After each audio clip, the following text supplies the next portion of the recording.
The marigold petals fell on the altar like golden tears. In that moment, Mariana Salazar knew that her life would never be the same again. Welcome back.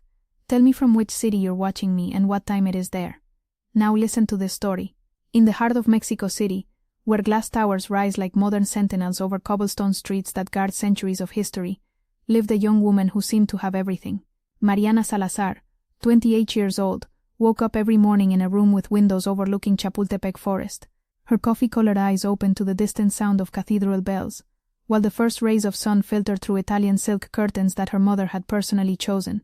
The Salazar residence stretched like a small colonial palace in Polanco, with interior courtyards where purple bougainvillea climbed walls of pink quarry stone.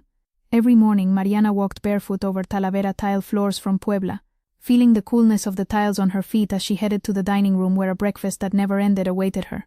Freshly ground coffee from Chiapas, sweet bread from La Esperanza, fruits cut into perfect cubes that the domestic employees prepared in silence.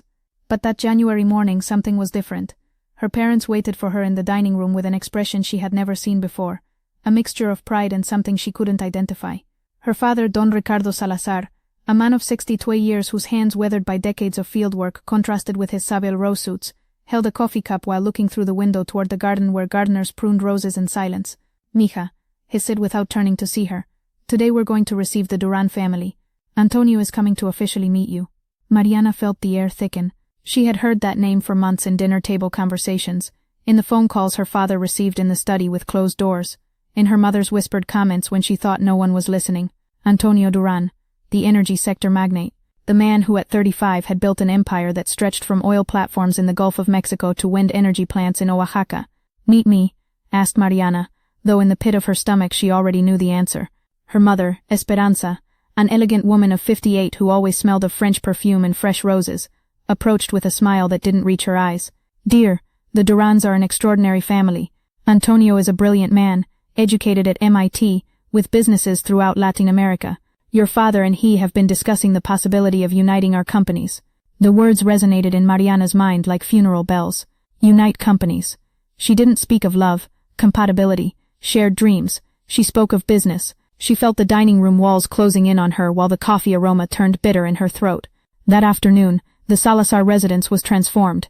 The domestic employees, directed by Luz Helena, the housekeeper who had cared for Mariana since childhood, ran from one side to another, preparing floral arrangements, polishing the silver dinnerware that was only used on special occasions, and placing white linen tablecloths on the garden tables. The air was permeated with the aroma of mole poblano that cooked slowly in the kitchen, mixing with the perfume of gardenias that adorned the hallways. At 6 in the evening, a black Mercedes-Benz stopped in front of the main entrance. Mariana observed from her bedroom window how a tall man of athletic build descended, dressed in an impeccable navy blue suit.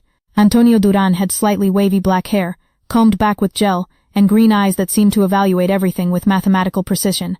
He walked with the confidence of someone accustomed to the world moving at his rhythm.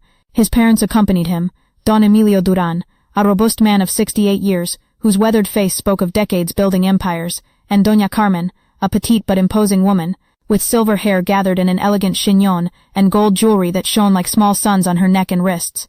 Mariana looked at herself in the full-length mirror in her room. Her mother had chosen a pale pink dress for her, conservatively cut, that matched medium-heeled shoes and a discreet pearl choker. She looked beautiful, elegant, perfect, but inside she felt like she was drowning. When she descended the marble stairs, she heard voices in the main living room, polite laughter, conversations about the weather, comments about the house's decoration. Her father spoke about the avocado harvest in Michoacán, while Don Emilio shared anecdotes about his first oil wells in Tabasco. The women commented on a pre-Hispanic art exhibition at the Museum of Anthropology. "Ah, here's our Mariana," announced her father when he saw her enter. "It's going to affect the family businesses. It's going to damage relations with the Durans. It's going to..." In the mornings she woke up determined to cancel the wedding, but when her mother showed her the invitations already printed on golden paper, or when she received calls from friends excited about the event, or when she saw her father working until late to ensure everything was perfect, she lost courage. One afternoon, while trying on her wedding dress at the atelier of Mexico's most exclusive designer, she saw herself reflected in the mirrors that surrounded the fitting room. The dress was a work of art, French silk, hand-embroidered with gold and silver threads, a 3-meter train decorated with cultured pearls. She looked like a fairy tale princess, but her eyes reflected a deep sadness that no beautiful dress could disguise. "She's precious. exclaimed the designer with tears of emotion in her eyes. "It's the most beautiful dress I've created in my career." Her mother also cried with happiness. "My little girl, you look like an angel." But Mariana felt like she was wearing a costume to play a role she hated. That night she had a phone conversation with Antonio about the final details of the prenuptial contract. His legal team had made some modifications based on suggestions that supposedly came from the Salazar lawyers, although Mariana knew her father hadn't been consulted about the specific details. "I just need you to sign here and here," Antonio told her casually, "and we can close the entire legal matter." "Antonio," Mariana told him, "I want you to explain to me exactly what each clause means." He sighed with impatience. "Mariana, they're legal technicalities. My team already reviewed everything. Just sign so we can focus on more important things. This is important to me. I want to understand what I'm signing." During the next hour, Antonio explained each clause with the condescending tone a professor would use to explain basic mathematics to a slow student. Each explanation confirmed her worst fears. The contract effectively took away all real control over the family companies. "And if in the future I want to start my own business projects," she asked. "You can start whatever projects you want," responded Antonio, "as long as they don't conflict with the interests of our main companies, and as long as they have proven financial viability. You define what's financially viable. My team of analysts defines it. I just supervise." It was like asking her husband for permission to use her own money. "Antonio, I need more time to think about this." His patience finally ran out. "Mariana, we're 6 weeks from the wedding. The invitations have already been sent. The suppliers are already hired. The guests have already made travel plans. It's not time to doubt decisions that have already been made." But that was precisely the problem. The decisions had been made without her.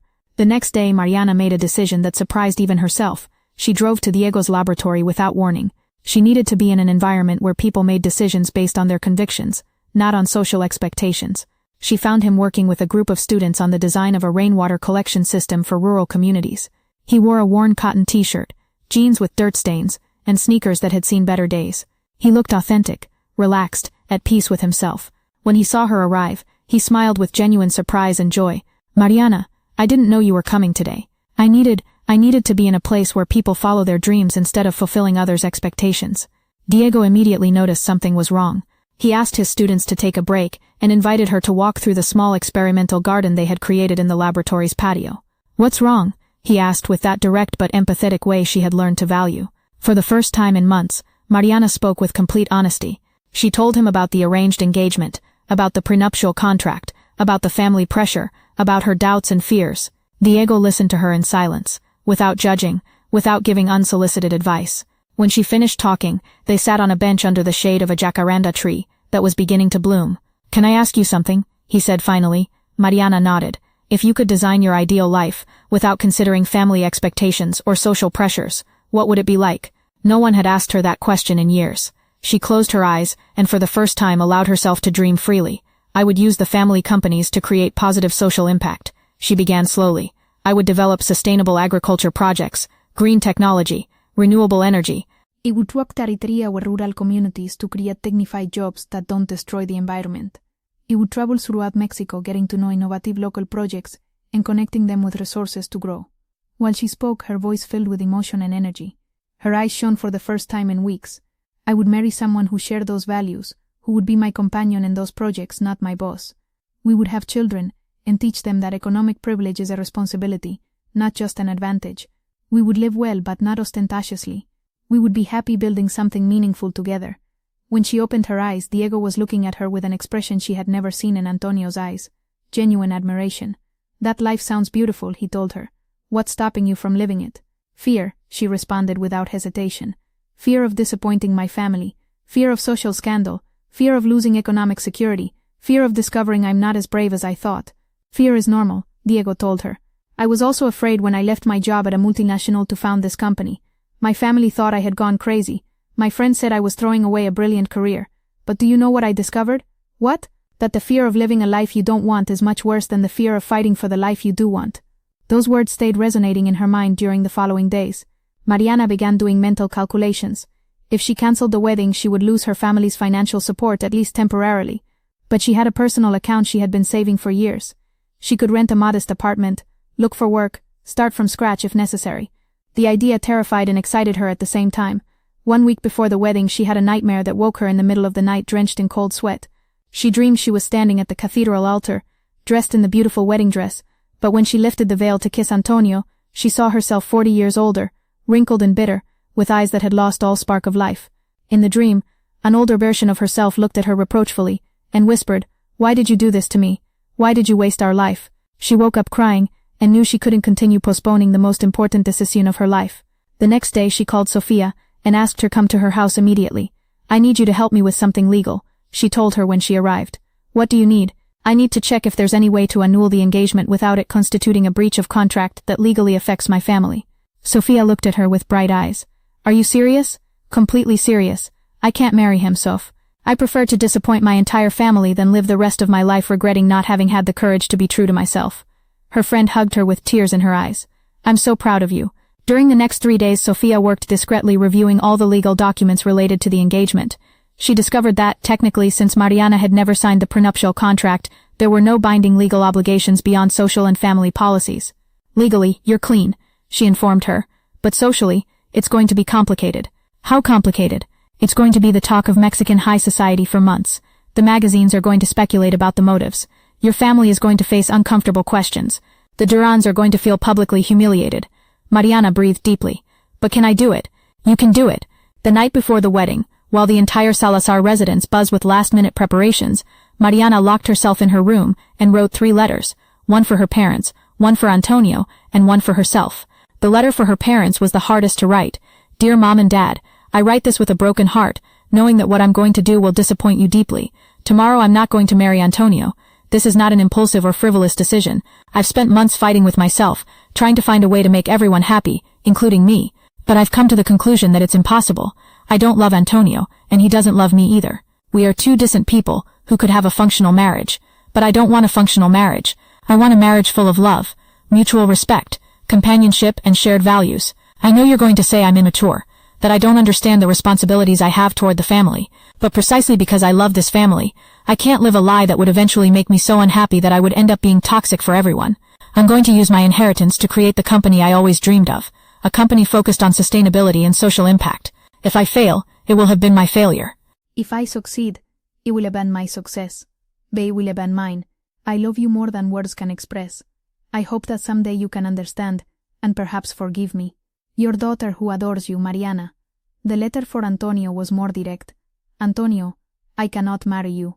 Not because you're a bad person, but because we're not a good match. You deserve to marry someone who shares your worldview and your priorities. I deserve the same. The prenuptial contract was confirmation that for you, I'm more a business acquisition than a life companion. I don't blame you for that. We're simply very different people. I wish you all the success in the world in your future business projects, and I hope you find someone who is truly compatible with you. With respect, Mariana. The letter for herself was the shortest but most important. Mariana, today you chose courage over comfort, authenticity over appearances, self-love over others' approval. It was the right decision. It's not going to be easy, but it's going to be worth it. Trust yourself. At 5 in the morning on the wedding day, Mariana got up in silence. She showered, dressed in jeans and a simple blouse, packed a suitcase with essentials, and left the 3 letters on her bed along with the engagement ring. Before leaving, she approached the wedding dress that hung in her closet like a beautiful ghost. She touched it softly, thanking it for the lesson it had taught her, that not all dreams are yours, and that it's okay not to want the dreams that others have for you. She left the family residence while everyone slept. Her plan was simple. She would drive to Oaxaca, to the family hacienda where she had spent the happiest summers of her childhood. There she would wait until the media storm passed, and then return to build her new life. But before leaving Mexico City, she made one stop. She drove to Diego's laboratory. It was very early, but she knew he arrived before dawn to work on his personal projects before classes started. She found him in the experimental garden, watering the plants with an old hose while whistling a Manu Chao song. When he saw her arrive, his expression changed from surprise to concern. "Mariana, what are you doing here? Isn't today your wedding?" "It was," she responded with a smile that felt more authentic than any smile she had forced in months. "I decided I preferred to build my own life instead of living the life others designed for me." Diego dropped the hose and approached her. "Are you serious?" "Completely serious. I canceled the wedding. I left letters explaining everything. Now I'm going to Oaxaca to think about the next steps. And your parents, and your family, they're going to be furious, disappointed. They'll probably disown me from the family for a while, but eventually they'll understand that this was the right thing to do." Diego looked at her with a mixture of admiration and concern. "Can I ask you something?" "Anything. What are you going to do now?" Mariana smiled with a confidence she hadn't felt in years. I'm going to create the company I always dreamed of.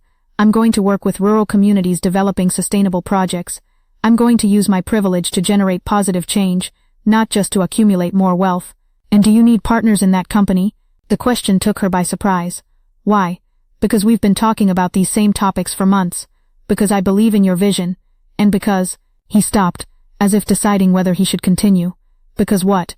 Because I think you're the most courageous and integral woman I've met in my life, and I would love the opportunity to work with you on something that really matters. Mariana felt her heart jump in her chest. It wasn't a romantic love declaration, but it was something much more significant, a declaration of respect, admiration and companionship. Diego, she told him, I would very much like to work with you, but first I need to spend some time alone, discovering who I really am when I'm not trying to fulfill others' expectations. Of course, he responded, but when you're ready I'll be here. He gave her a hug that felt like an anchor in the middle of the storm she knew was approaching. While driving toward Oaxaca on the highway that winds through mountains covered in morning fog, her phone began ringing. There were calls from her mother, her father, Antonio, the event organizer. She didn't answer any. She needed space to process what she had done before facing the consequences. She stopped at a small roadside cafe to have breakfast and buy a newspaper. In the society section she saw a small article that announced her wedding as the social event of the weekend. The photograph showed her and Antonio at the engagement party, smiling perfectly for the cameras.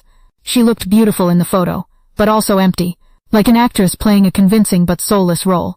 She kept the newspaper as a reminder of the life she had chosen not to live. She arrived at the family hacienda in Oaxaca at sunset. It was a property that had belonged to the Salazares for 3 generations, located in a valley where native corn was cultivated using techniques that combined ancestral Zapotec wisdom with modern agricultural technology. The hacienda administrator, Don Aurelio, a 70-year-old man who had known Mariana since she was a child, received her with surprise but without asking questions. There was something in her expression that told him she needed refuge, not interrogations. Niña Mariana, it told her with that paternal warmth she remembered from her childhood. Your room is ready. Do you need me to bring you something for dinner? Just tea, Don Aurelio, thank you. She settled in the room where she had spent so many happy summers. A simple room with windows overlooking the cornfields and mountains that disappeared into the horizon. It was simple but cozy, the exact opposite of the ostentatious luxury of the family residence in Mexico City. That night, while drinking chamomile tea sitting on the house's porch, listening to the cricket chorus and seeing stars that could never be seen in the city, her phone rang. It was her mother. She finally answered. Mariana, my God, where are you? All the people are arriving at the church and you don't appear. Mom, she said with a calm voice, you received my letter. I'm not going to marry Antonio. The silence that followed was deafening. Mariana, you can't be serious. There are 300 guests waiting for you. The ceremony is in 2 hours. Antonio will be fine, Mom. He's an intelligent and successful man. He'll find someone who truly loves him and shares his values. But the invitations, the engagement, the press, the scandal. I know, Mom. I know it's going to be difficult for everyone, but I can't sacrifice the rest of my life to avoid a temporary scandal. Her mother began crying. Mariana, please, reconsider. Come home immediately. We can resolve this. There's nothing to resolve, Mom. My decision is already made. Where are you? In a place where I can think clearly. When are you going to return? When I'm ready to build my new life. And she hung up the phone. During the next 2 hours, her phone didn't stop ringing. Calls from relatives, friends, journalists from society magazines, who had already smelled the scandal. Finally she turned it off. The next day, Don Aurelio brought her newspapers from Mexico City. The headlines in the society sections were predictable. Salazar heiress abandons magnate at the altar. The wedding scandal of the year. Family crisis in the Salazar empire. She read the articles with a mixture of sadness and relief. Sadness for the pain she knew she was causing her family. Relief for having found the courage to choose her own life. During the next 2 weeks, Mariana dedicated herself to reconnecting with herself.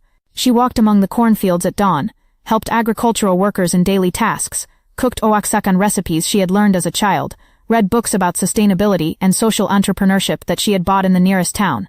Little by little, she began to feel like she was recovering parts of herself she had lost during years of family pressure and social expectations. One afternoon, while helping harvest chiles in the hacienda's garden, she received an unexpected call. It was her father. Mija, he told her with a tired voice, we need to talk. Hello, Papa. Where are you? At the Oaxaca hacienda. I imagined. Can I come see you? The question surprised her. Aren't you furious with me? I'm confused, disappointed, worried. but I also realized I need to understand why my daughter preferred to run away rather than talk to me. Papa, I tried to talk to you several times, but you always told me my doubts were normal, that I would get used to it, that I should think about the family before myself. Maybe I didn't listen to you in the right way. 2 days later, Don Ricardo arrived at the hacienda, driving alone, without a chauffeur or assistance. Mariana saw him descend from the car with an expression she had never seen before, humility. They sat on the same porch where she had spent the last 2 weeks drinking tea and contemplating the stars. Mija, her father began after a long silence, I want you to explain to me, in your own words, why you did what you did. For the first time in her life, Mariana spoke to her father with complete honesty. She explained her doubts about Antonio, her lack of emotional connection, her dreams of creating a company with social impact, her desire to use family privilege to generate positive change instead of just accumulating more wealth. Don Ricardo listened without interrupting, occasionally nodding, asking questions that showed he was really paying attention. And what do you plan to do now? He asked when she finished talking. I want to create my own company, Papa. A company focused on sustainability and social impact. I want to work with small farmers, developing technologies that improve their crops without harming the environment. I want to generate dignified jobs in rural communities. I want to do something that really matters. Her father remained thoughtful for several minutes. And how do you plan to finance that company? I have my personal savings to start. And if necessary, I'll look for investors who share my vision. Don Ricardo smiled for the first time since he had arrived. And what if your first investor were your father? Mariana looked at him with surprise. Papa, are you serious? Moningway, I've spent these 2 weeks reflecting a lot. About you, about our family, about the purpose of everything we've built for generations. He got up from the armchair and walked toward the edge of the porch, contemplating the fields that extended to the mountains. Your great-grandfather founded our companies because he wanted to give his family and workers a better life. Your grandfather expanded them because he believed he could generate dignified jobs for more people. I modernized them because I thought business efficiency was the best way to fulfill that social responsibility. He turned toward her with moist eyes. But at some point along the way, we lost sight of the original purpose. We focused so much on growing and competing that we forgot why we were growing and competing. Papa, you, my love, are reminding me what the original purpose was. And you're right, the privilege we've inherited comes with the responsibility to use it for something bigger than ourselves. Mariana felt tears running down her cheeks. Does this mean you support me? It means I'm proud of you for having the courage to defend your convictions, even when that meant disappointing your entire family. He approached her and hugged her with that paternal tenderness she had missed during months. It means I want to be your partner in this new adventure, if you'll let me. That night, father and daughter stayed awake until very late, planning how to transform part of the Salazar companies toward social impact and sustainability projects. Don Ricardo had brought business documents in his laptop, and together they began designing the new company division that would focus on sustainable agriculture, renewable energy, and community development. What are we going to call it? Asked Don Ricardo while they watched the sunrise from the porch. Mariana smiled. Raíces. Because we're going to return to the roots of why the Salazar family started this business originally. A week later they returned together to Mexico City. Mariana knew she would face social comments, curious looks, and probably some malicious gossip, but she no longer cared. She had found her purpose and had the support of the most important person in her life, her father. Her mother took more time to accept the decision, but gradually began to understand that an authentically happy daughter was better than a perfectly miserable daughter. As for Antonio, after the initial shock and blow to his pride, he had to admit that Mariana had done the right thing for both of them. 6 months later, he married the daughter of a Venezuelan oil businessman, a woman who completely shared his business vision and materialistic values. Diego became the technical director of Raíces, and gradually, something much more important to Mariana, their relationship developed organically, based on mutual respect, shared values, and the joy of building something meaningful together. 1 year after the wedding that never was, Mariana was standing in a small rural community in Chiapas, inaugurating the first sustainable agricultural technology center financed by Raíces. There were 50 farming families present, along with government officials, environmental and HEYO representatives, and journalists specialized in sustainable development. Instead of the wedding dress she never wore, she wore comfortable jeans, work boots, and a cotton blouse embroidered by local artisans. Her hands had dirt under the nails from helping plant the first experimental crops. Her hair was pulled back in a practical ponytail. She wore no professional makeup or expensive jewelry. She had never looked more beautiful. During her inauguration speech, she thanked everyone present for trusting in a project that combined modern technology with ancestral wisdom to create economic opportunities without degrading the environment. This center, she said, addressing the farming families, is not a gift, it's a partnership. You contribute your knowledge of the field, your experience with these lands, your wisdom about traditional crops. We contribute technology, financing and connections with markets. Together we're going to demonstrate that it's possible to prosper economically, while caring for the earth we'll inherit to our children. The applause was genuine, warm, full of hope.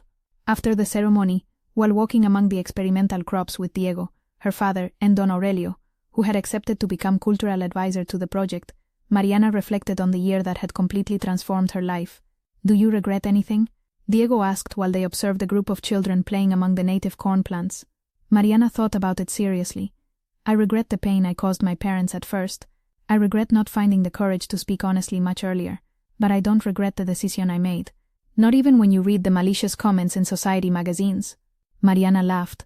In recent months she had learned to develop thick skin regarding Mexican high society gossip. Some people saw her as a crazy woman who had wasted a golden opportunity. Others admired her for having had the courage to follow her convictions.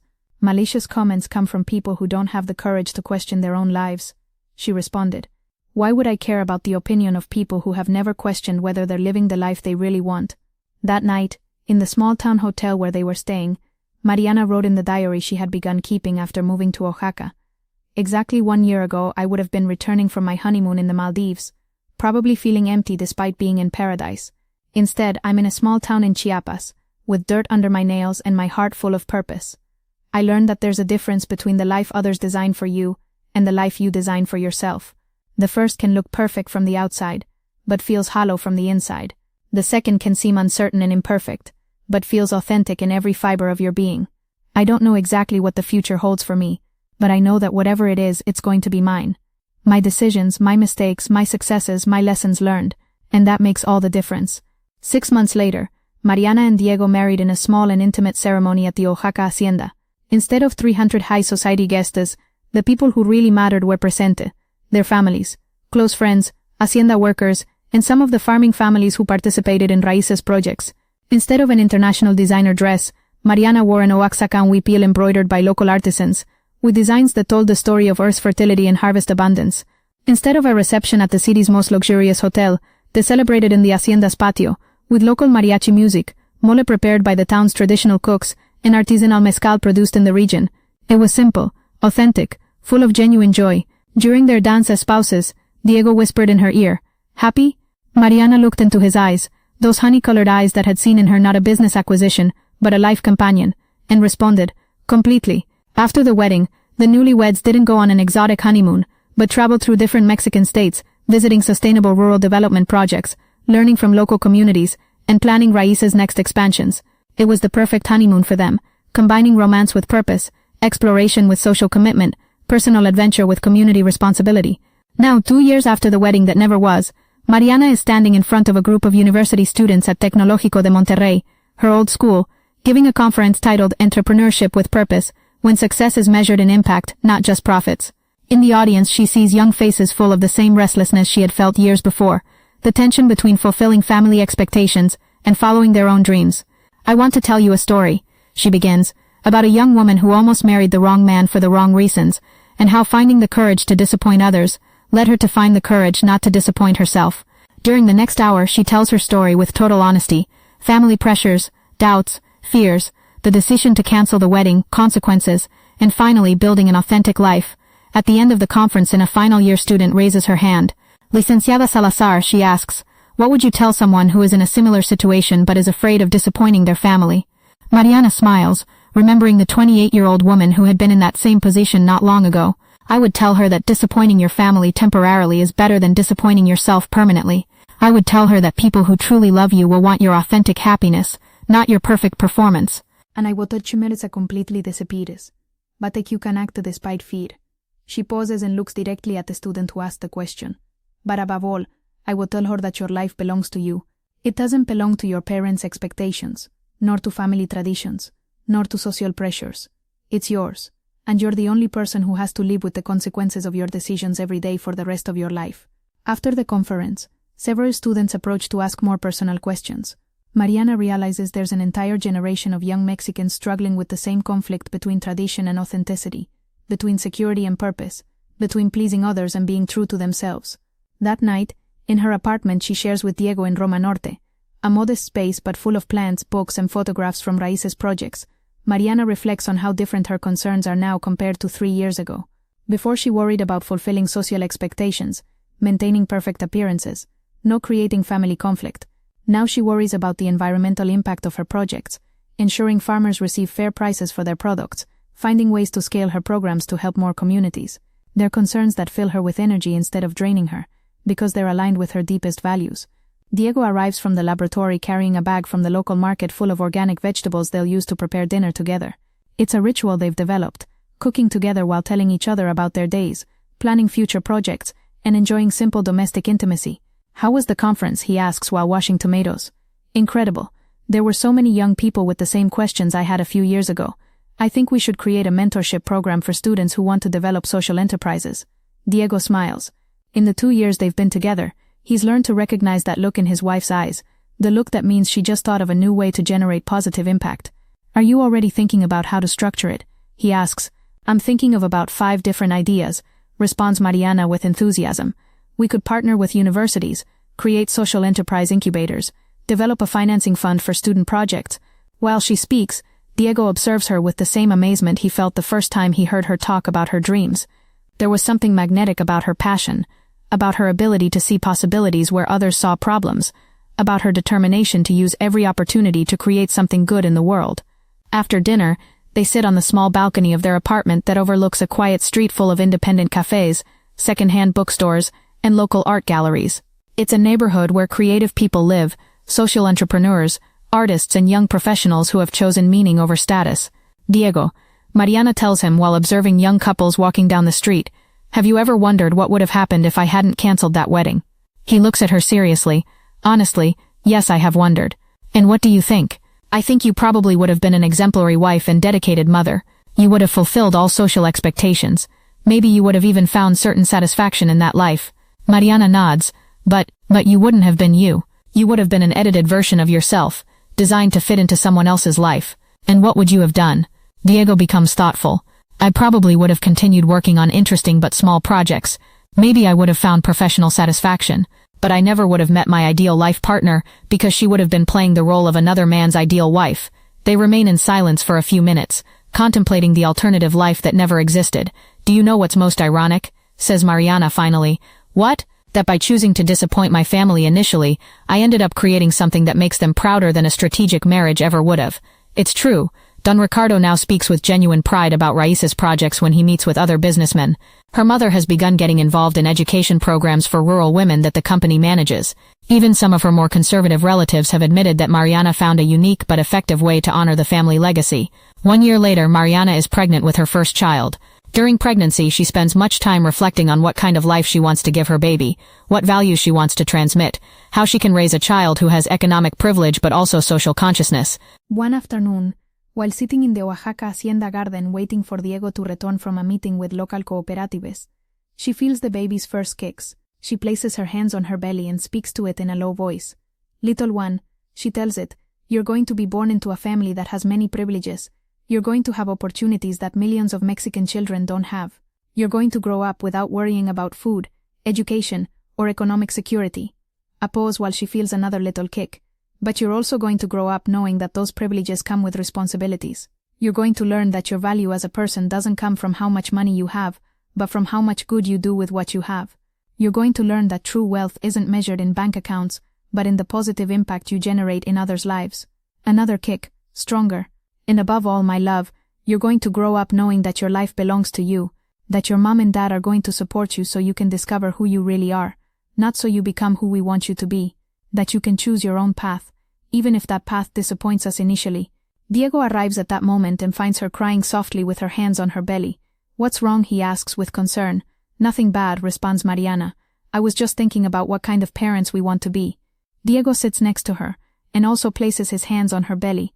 We want to be the type of parents who support their children's dreams, even when those dreams are different from the ones we would have chosen for them, he says. We want to be the type of parents who teach by example that authenticity is more valuable than approval, adds Mariana. We want to raise a child who knows that true love doesn't come with conditions, continues Diego. Mariana smiles and feels another kick, as if the baby agrees with their parental plans. 6 months later, Elena Herrera Salazar is born. She's a healthy, curious baby, with her father's honey-colored eyes and her mother's quiet determination. In the hospital, while Mariana breastfeeds her daughter for the first time, she looks out the window toward Mexico City that extends in all directions.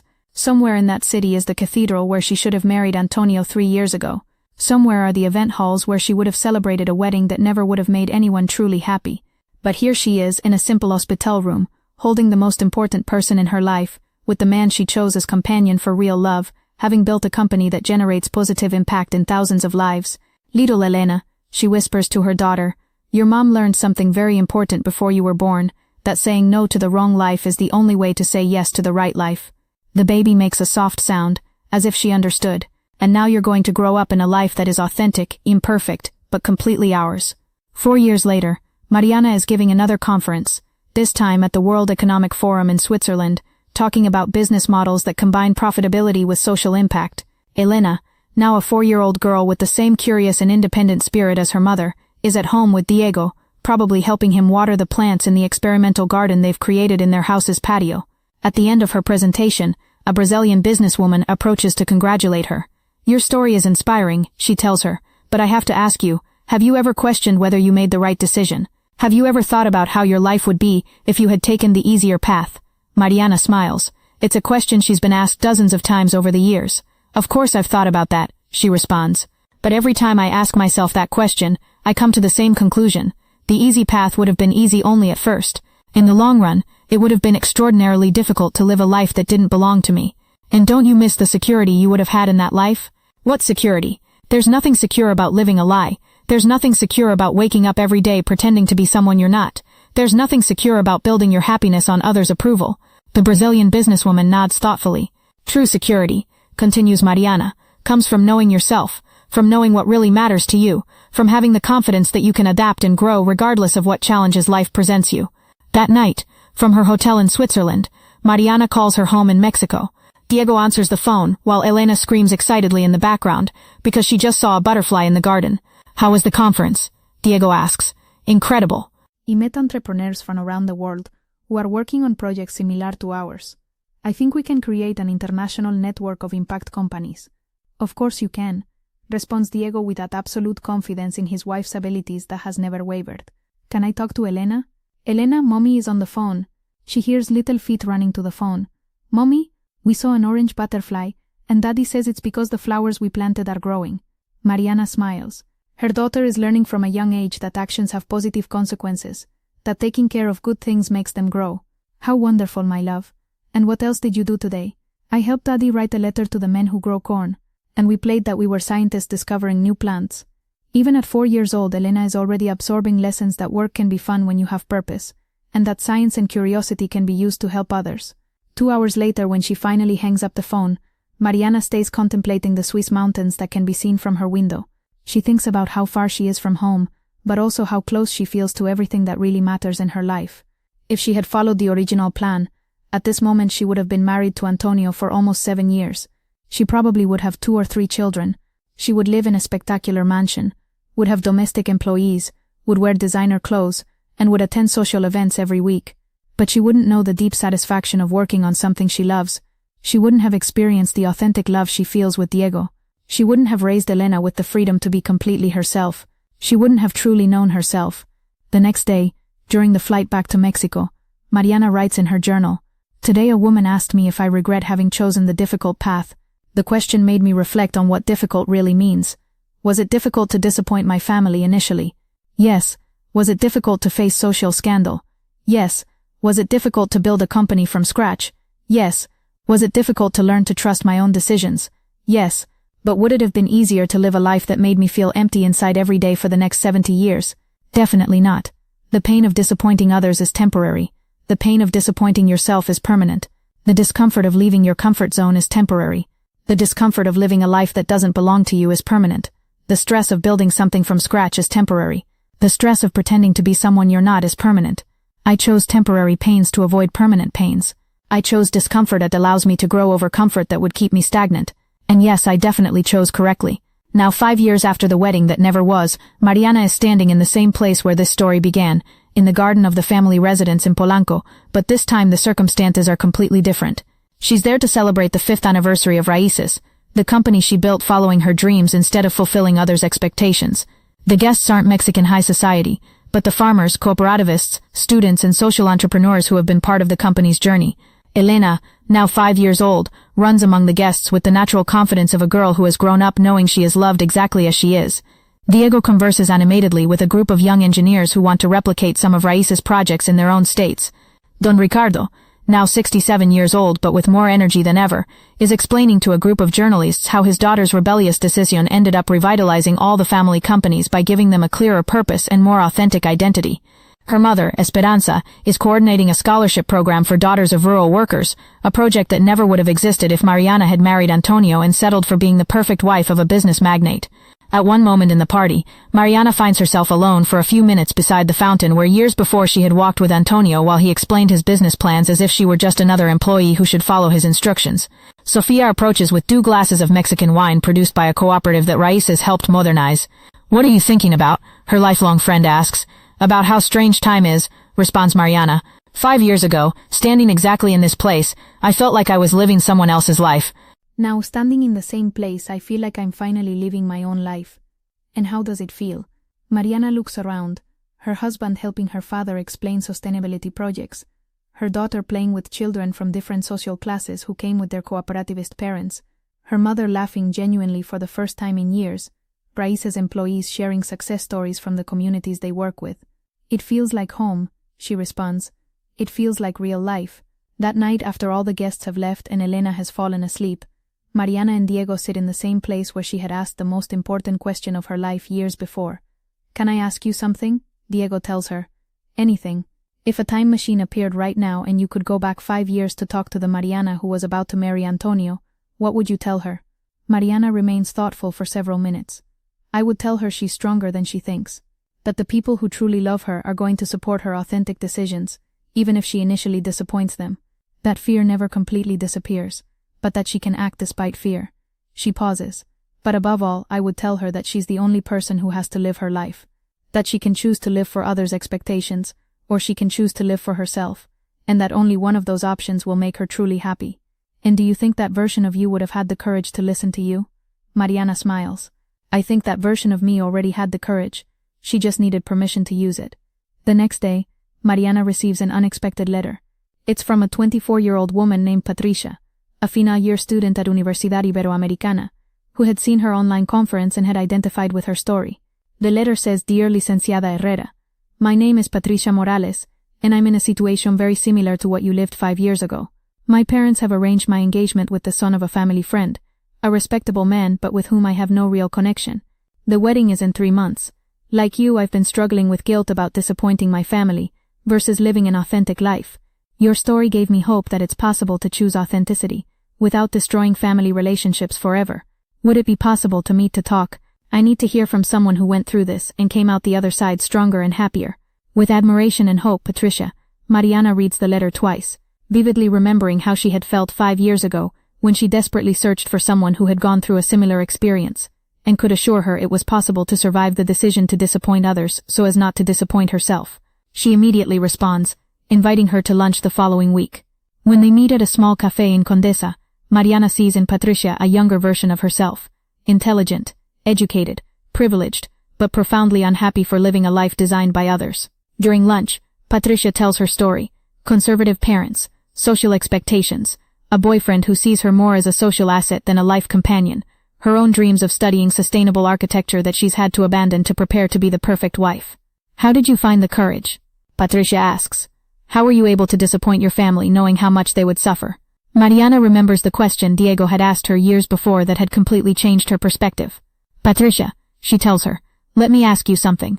If you could design your ideal life, without considering family expectations or social pressures, what would it be like?" During the next half hour, Patricia speaks with a passion she hadn't shown before about her dreams of creating ecological buildings, working with indigenous communities, preserving ancestral architectural techniques, using design to solve social housing problems. "Did you hear how your voice changed when you started talking about that?" Mariana asks. Patricia becomes thoughtful. "Yes, it felt different.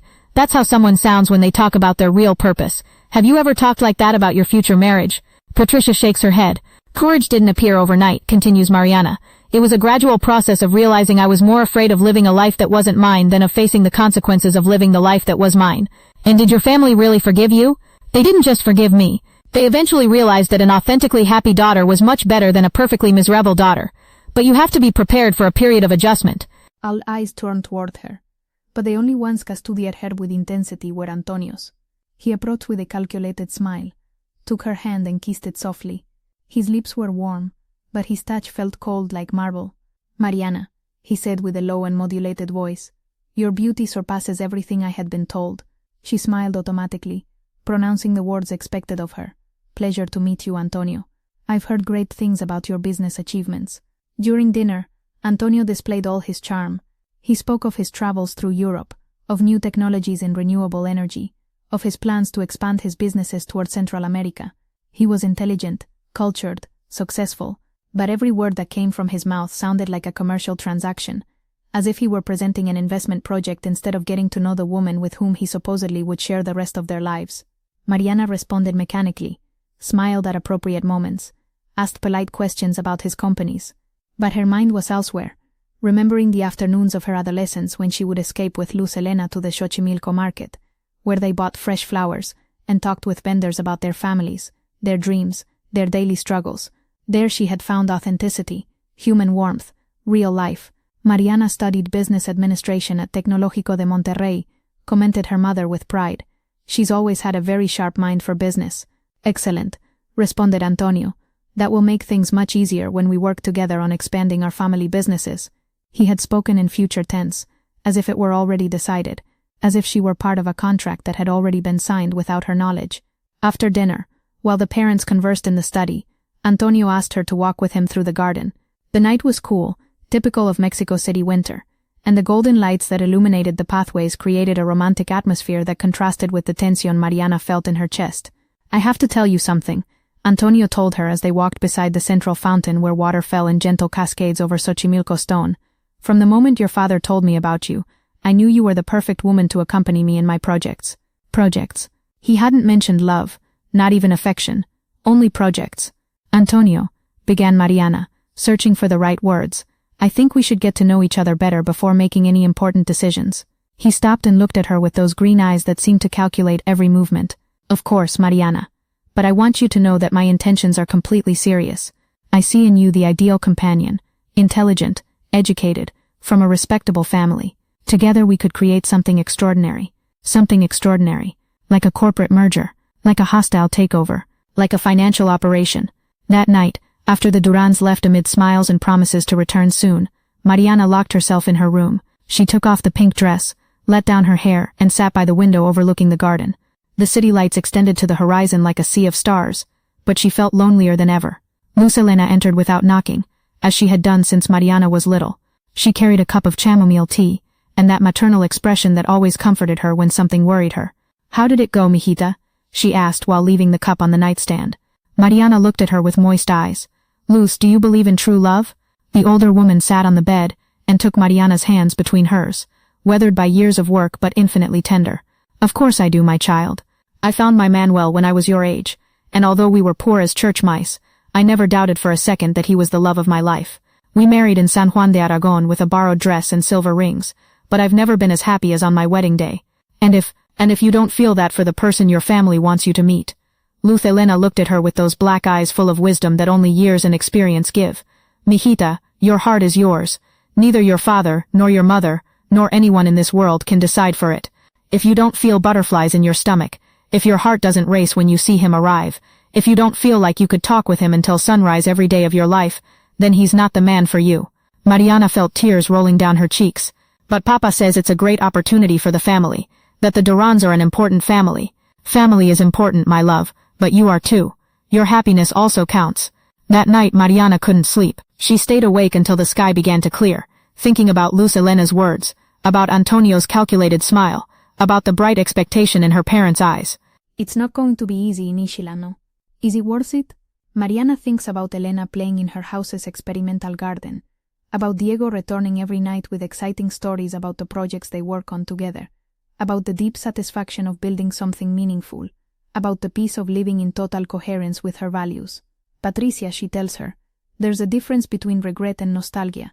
You can feel nostalgia for unexplored possibilities, but true regret comes from betraying who you really are. I have zero regret. 2 months later, Patricia cancels her wedding.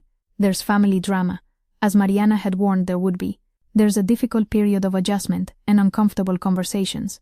But 6 months later, she's enrolled in a graduate program in sustainable architecture and has begun repairing family relationships that had become tense. A year later, she sends Mariana a thank you letter along with photographs of her first architectural project, a rural school built with ecological techniques that combines modern design with traditional local materials. Mariana keeps the letter in a special folder where she's begun collecting stories of other women who have found the courage to choose authenticity over appearances, purpose over security, real love over social convenience. She realizes her personal story has become something bigger, an example that it's possible to change your life's direction, no matter how advanced the plans others have made for you are. Now, at 33 years old, Mariana is exactly where she never would have imagined she'd be when she was 28.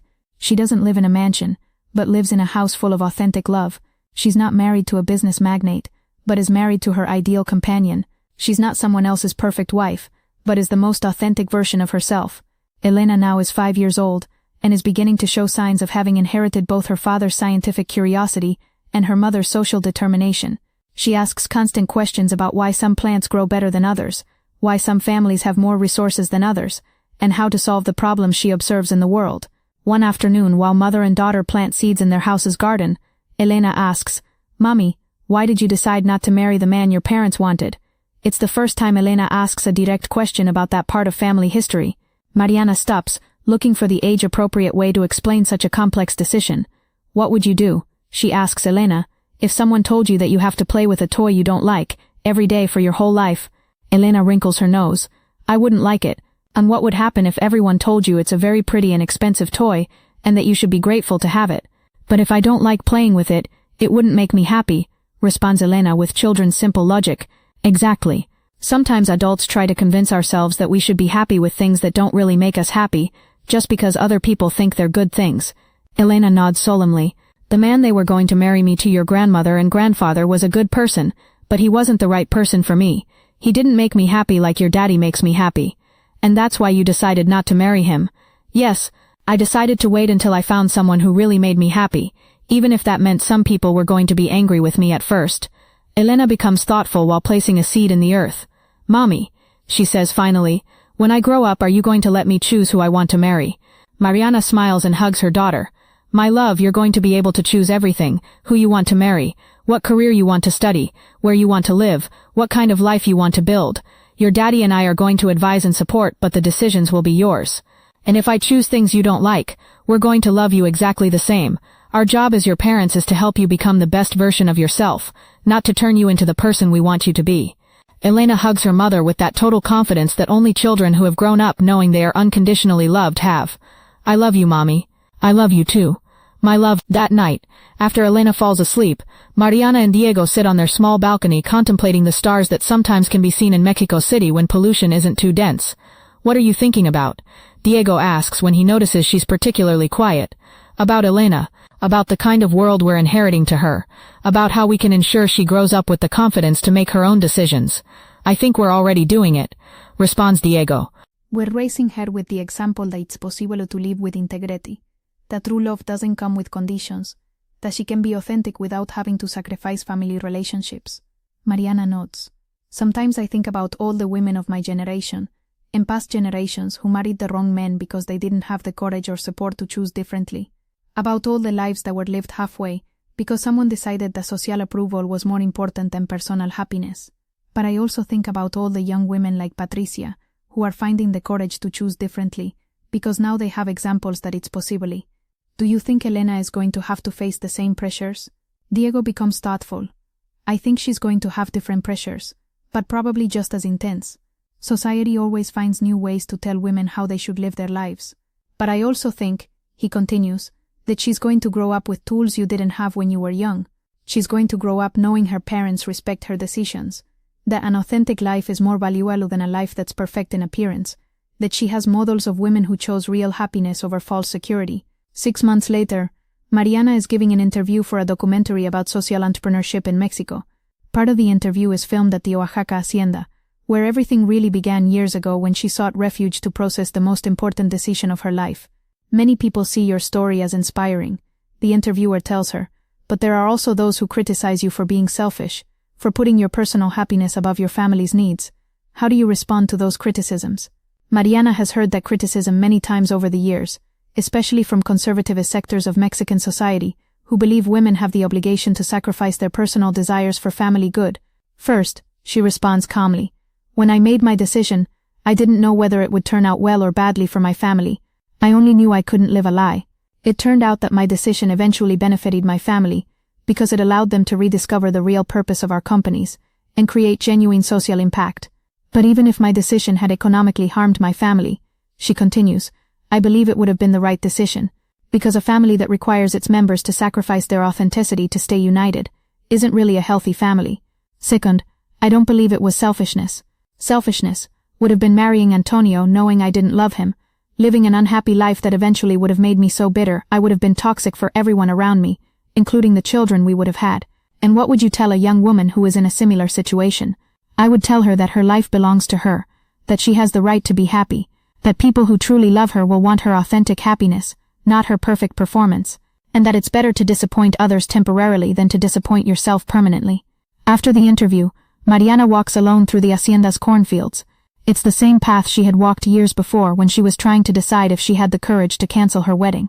She stops at the exact place where she had made the final decision. She vividly remembers how she had felt that day, terrified but determined, overwhelmed by uncertainty but sure she couldn't continue with a farce. Now, standing in the same place, she feels a deep peace.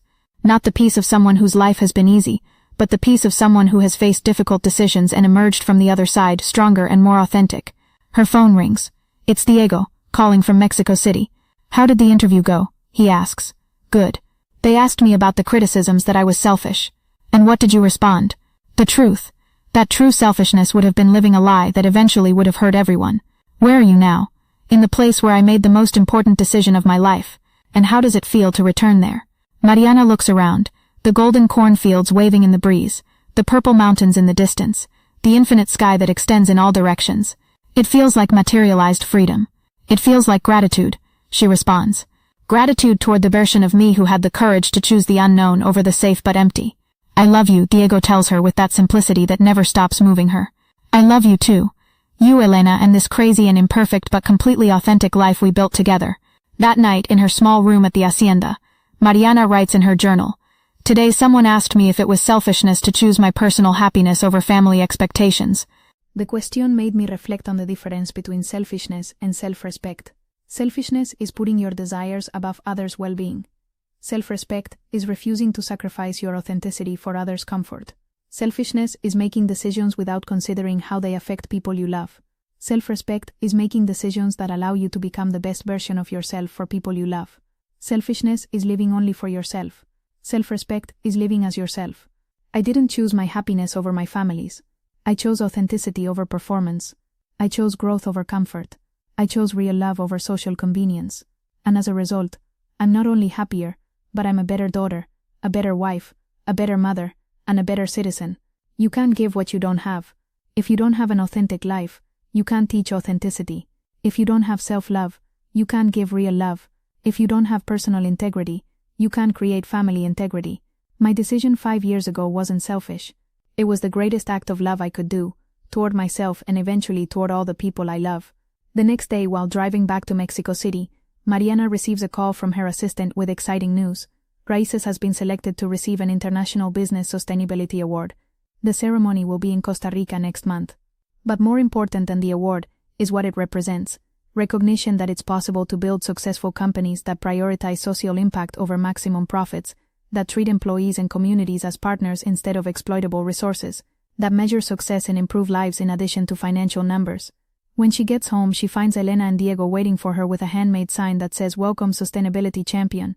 Elena has drawn flowers and butterflies around the letters, and Diego has added small notes about all the Raíces projects that make him proudest. Mommy. Elena screams, running toward her. Daddy told me you won a prize for helping the earth. Mariana hugs her daughter, inhaling that particular aroma of children's shampoo, crayons, and adventure that always calms her. We won a prize, she corrects her. Because this is teamwork. Daddy helps with science. You help me remember why it's important to take care of plants and animals, and I help organizing everything. Can we all go to Costa Rica for the prize? Mariana looks at Diego, who nods smiling. Of course we can all go. It's going to be our first international family adventure. That night, after Elena falls asleep, Mariana and Diego make plans for the trip. But beyond logistics, Mariana reflects on how her life has become a series of first times, instead of a predictable repetition of empty routines. First time building a company from scratch. First time traveling to Switzerland to give an international conference. First time feeling that her work has real impact on others' lives. First time raising a daughter with complete freedom to be authentic from the beginning. If she had married Antonio, her life would have been a series of repetitions, the same social parties, the same superficial conversations, the same predetermined roles. It would have been comfortable, but she would have been dead in life. Instead, she chose a life of constant growth, new challenges, continuous learning, a life that scares and excites her equally, but never bores her. 3 weeks later, at the awards ceremony in Costa Rica, Mariana is standing on a podium in front of business people and environmentalists from all Latin America, holding a trophy that symbolizes 5 years of passionate work. In the audience is her small family. Diego recording with his phone, Elena drawing in a notebook, probably another garden full of butterflies, and by surprise her parents, who flew from Mexico to accompany her in this moment.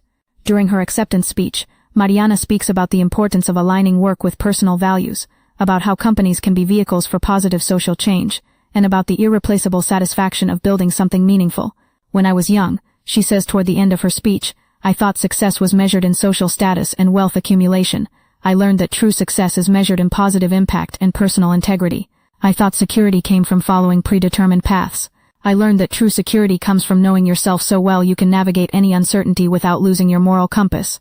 I thought disappointing others was the worst thing I could do. I learned that disappointing yourself is much worse.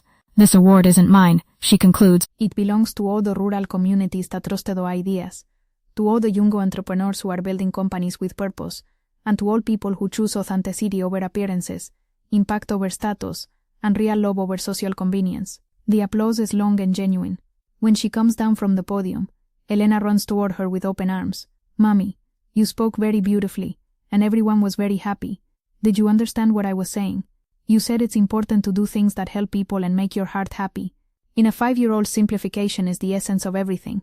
Do things that help others and make your heart happy. That night at the hotel in Costa Rica, while Elena sleeps deeply after a day full of new emotions, Mariana and Diego sit on the balcony of their room contemplating the Pacific Ocean that extends infinitely toward the horizon. Can I confess something to you? Mariana tells him. Of course. Sometimes I still can't believe this life is real, that I really chose correctly, that it really worked. Diego takes her hand and intertwines his fingers with hers. Do you know what impresses me most about you? He tells her. That even with everything you've achieved, you're still the same person I met at that university conference years ago. Success didn't change you. It just allowed you to become more completely who you had always been. Mariana reflects on those words. He's right. Professional achievements, international recognition, even the economic stability she eventually achieved, didn't change her essence. They just gave her the tools and platform to express her true self more fully. And do you know what impresses me most about us as a couple? She responds. What? That we built something real without sacrificing our individual identities. That we're partners without being codependent. That we support each other without controlling each other. It's true. Her relationship with Diego is everything opposite of what her marriage with Antonio would have been. Instead of merging into a single business unit where she would have lost her voice, they created a partnership where both maintain their identities but choose to share their adventures. Elena is going to grow up knowing it's possible to have a relationship that makes you grow instead of shrinking you, says Diego. She's going to grow up knowing that true love gives you freedom to be authentic, not pressure to be perfect. The next day on their return to Mexico, Elena is fascinated looking out the airplane window. It's only the second time she's traveled by plane and everything seems magical to her. Mommy, she asks, when I'm grown up will I also be able to travel to different countries for my work? You can travel wherever you want for any reason you want, my love. And can I choose any job I like? Any job that makes you happy and helps make the world a little better? Elena nods solemnly, as if taking mental note of all the possibilities ahead of her. And can I marry whoever I want? Mariana smiles. Remembering this question comes directly from conversations they've had about why she didn't marry the man the grandparents wanted.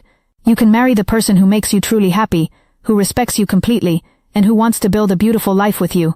And how will I know who is the right person? It's a profound question for a 5-year-old, but Mariana has learned that children often ask the most important questions. Your heart will tell you, she responds. When you meet the right person, you feel comfortable being completely yourself. You feel excited to spend time with that person. You feel like you can talk about anything for hours. And you feel that person loves you not despite your imperfections, but including your imperfections. Elena becomes thoughtful for several minutes. Do you feel that way about Daddy? Exactly that way I feel about Daddy. And that's why you didn't feel that way about the other man? Exactly why. Then you did right not to marry him. The simplicity and clarity of Elena's logic makes Mariana laugh softly. Yes, my love, I did right. 6 months later, Mariana is again in a situation she never would have imagined, standing in front of an MBA class at Harvard, giving a master lecture on social entrepreneurship in emerging markets. The irony doesn't escape her. Years before, Antonio had mentioned his Harvard connections as one of the advantages he would bring to their marriage.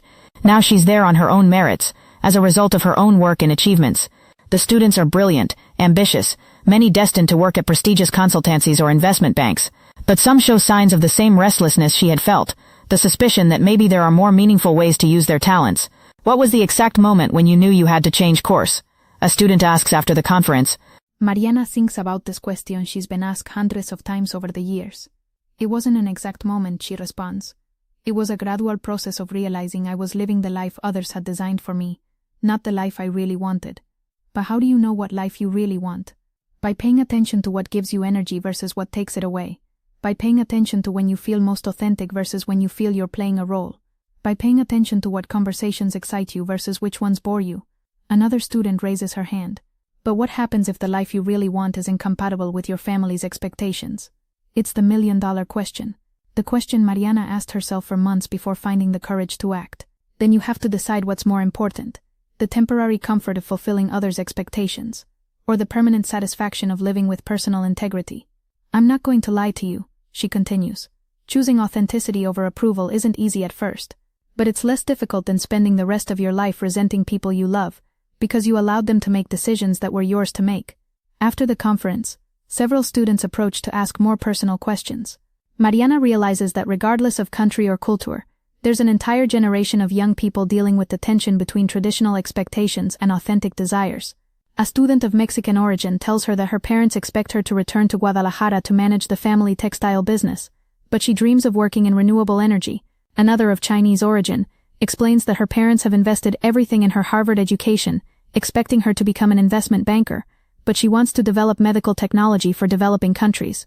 Another from Colombia says her family expects her to use her American connections to emigrate permanently, but she wants to return to work in rural education in her country. Different countries, different contexts, same fundamental pressures. What would you tell your parents if they were here now? Mariana asks them. The three think seriously before responding. I would tell them I love them exactly, because they taught me to be ambitious and hardworking, says the Mexican, and that I want to use those qualities for something I'm really passionate about. I would tell them I understand all the sacrifices they made to give me education, says the Chinese, and that I want to honor those sacrifices by building something meaningful, not just lucrative. I would tell them Colombia is my home, and that I want to give back to the place that formed who I am, says the Colombian. Mariana smiles. Did you hear what you just said? All of you spoke about honoring your families, just in different ways than your parents expect. Real love doesn't require you to sacrifice your authenticity. If your parents truly love you, eventually they're going to understand that a happy daughter doing meaningful work is better than a miserable daughter doing appropriate work. That night, at her hotel in Boston, Mariana calls Diego and Elena, who are in Mexico City. How was Harvard? Diego asks. Incredible. The students asked very intelligent questions, and I realized the conflict between family expectations and authentic desires is universal. What kind of questions? The same questions I had 6 years ago. How to find courage to disappoint loved ones temporarily instead of disappointing yourself permanently. Can I talk to Elena? Elena takes the phone with excitement. Mommy, Daddy took me to Papalote Children's Museum, and we saw an exhibition about butterflies. How exciting. What did you learn? I learned that butterflies have to leave their cocoons to be able to fly, and that it hurts when they come out, but if they don't come out they can never be butterflies. Mariana remains silent for a moment, impressed by the accidental depth of that metaphor. That's a very important lesson, my love. Did you also have to leave a cocoon, Mommy? Yes, Elena. I had a very comfortable cocoon that other people had built for me. But I realized that if I stayed inside, I would never discover who I really was or what really made me happy. And did it hurt when you came out? A little bit, at first. But once I could fly, the pain went away, and everything became more beautiful. I want to be a butterfly too when I grow up. You already are a butterfly, my love. You grew up outside any cocoon. You've always been free to be exactly who you are. After hanging up, Mariana sits by her hotel window contemplating Boston's lights. She thinks about all the women who never found the courage to leave their comfortable cocoons, who spent their entire lives wondering what would have happened if they had chosen to fly. She thinks about all the daughters who are growing up right now with the freedom she had to fight to obtain. She thinks about Elena, who will never have to choose between family approval and personal authenticity, because she's growing up in a family that values integrity over appearances.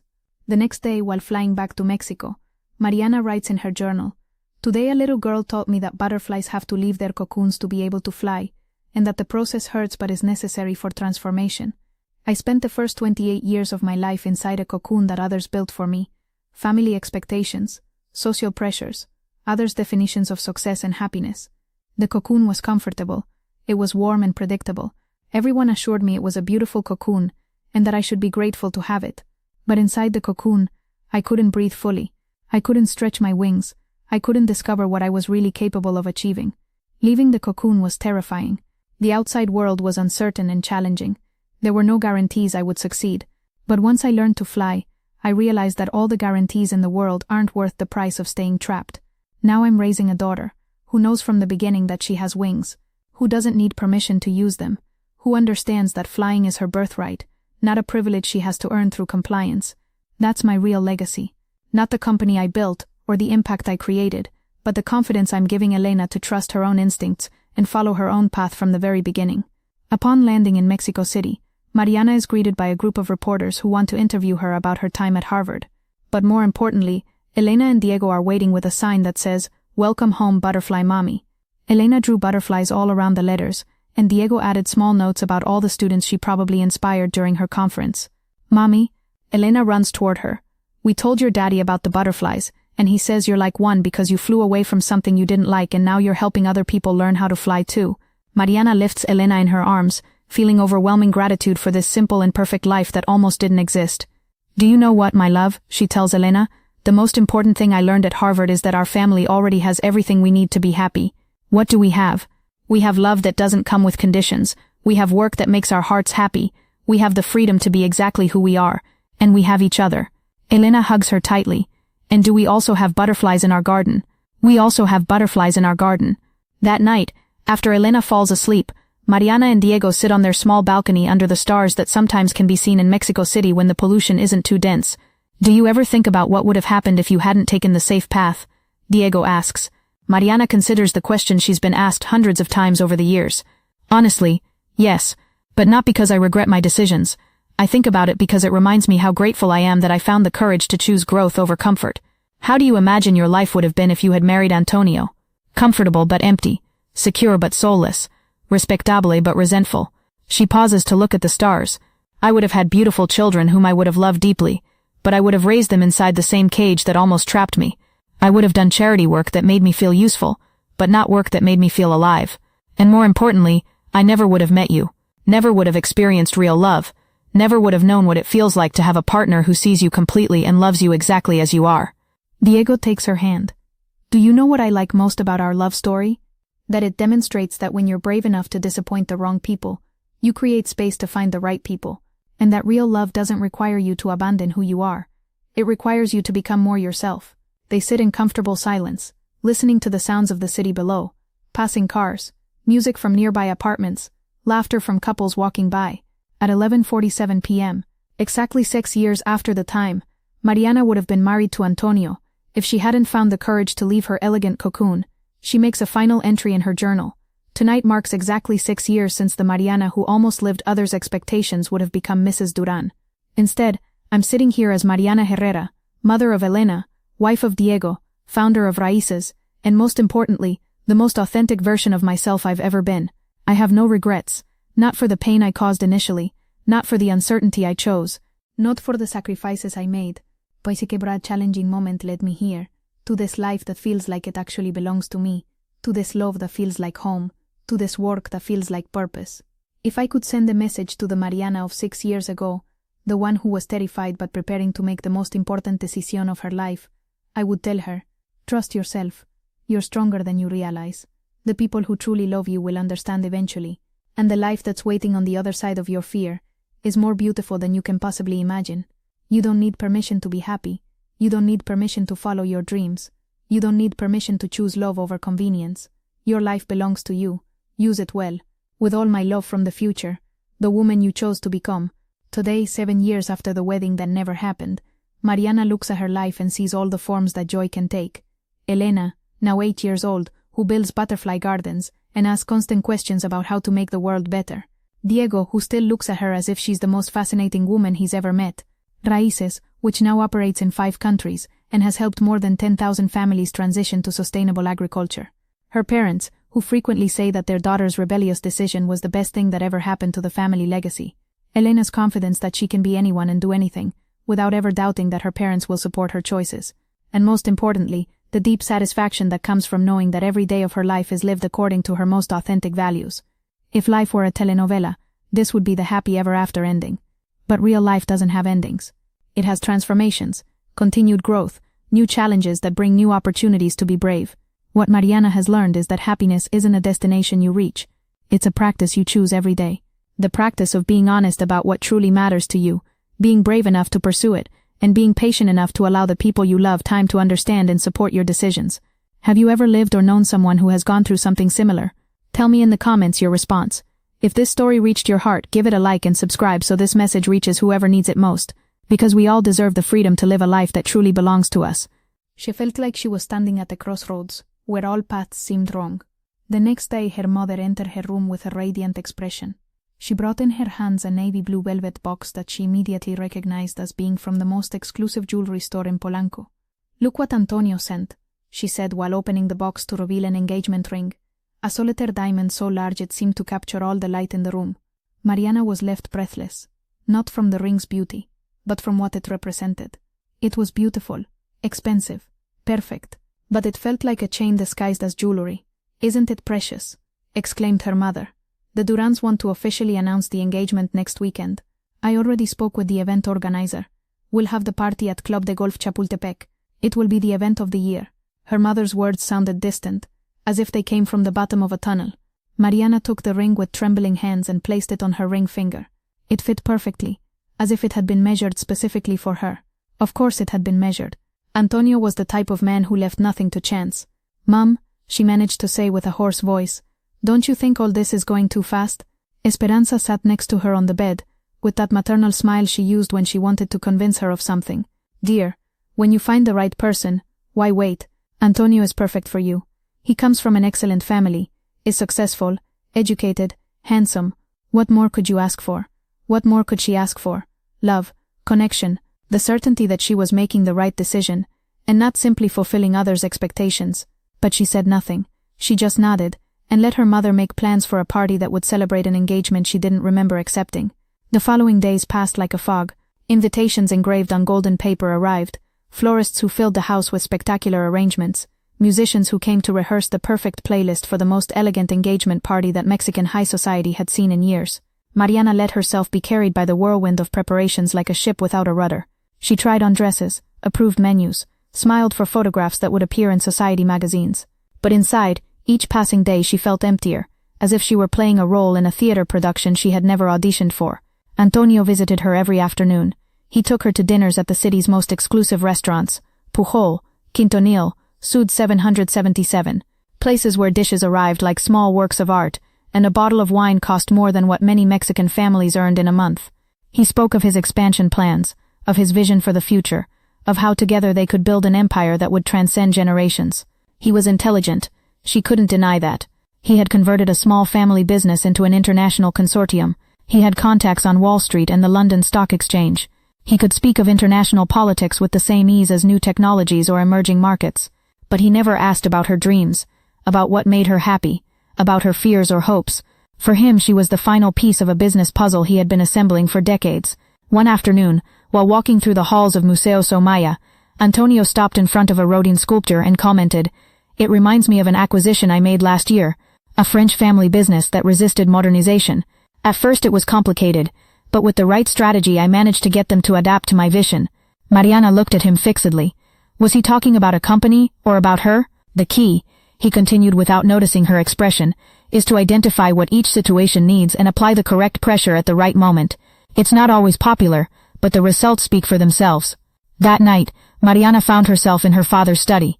It was a masculine space, with walls lined with leather books, a mahogany desk that had belonged to her great-grandfather, and family photographs that told the story of 4 generations of Salazares, building an agro-industrial empire from scratch. Don Ricardo was reviewing some documents when she entered. He looked up and smiled, but Mariana noticed that his eyes were tired, with wrinkles she didn't remember seeing before. "Papa," she began, "I have to ask you something." He left the papers aside and indicated for her to sit in the leather armchair in front of the desk, the same one where she used to sit when she was little, and came to tell him about her day at school. "Did you love Mom when you got married?" The question seemed to take him by surprise. He remained silent for a moment, looking toward the window where the garden could be seen illuminated by colonial lanterns. "Your mother and I," he said finally, "met in a situation very similar to yours. Our families had been friends for generations. The marriage made sense from many points of view, social, economic, familial. But did you love her?" Don Ricardo sighed deeply. "At first, honestly, no. I respected her, admired her, knew she would be an excellent life companion. But love came later, with time, with cohabitation, with shared years. Now, after 30 years of marriage, I can't imagine my life without her." Mariana felt a knot in her throat. "And if it doesn't come? And if love never comes?" Her father got up from the desk and approached her, putting a hand on her shoulder with that paternal tenderness that had comforted her throughout her childhood. "Mija, life isn't like telenovelas. Sometimes love doesn't arrive like lightning that splits you in two. Sometimes it's something you build day by day, with patience, with commitment, with will. Antonio is a good man. He's going to take care of you, respect you. You're going to build something important together." "But Papa," Mariana, he interrupted her with a firmer voice, "I understand your doubts. It's normal to have them. But you also have to think about something bigger than you. This union isn't just about your personal happiness. It's about preserving what 4 generations of Salazares have built. It's about securing the future of our employees, of our communities, of the entire ecosystem that depends on our companies." She felt the weight of the world falling on her shoulders. It wasn't just her life that was at stake.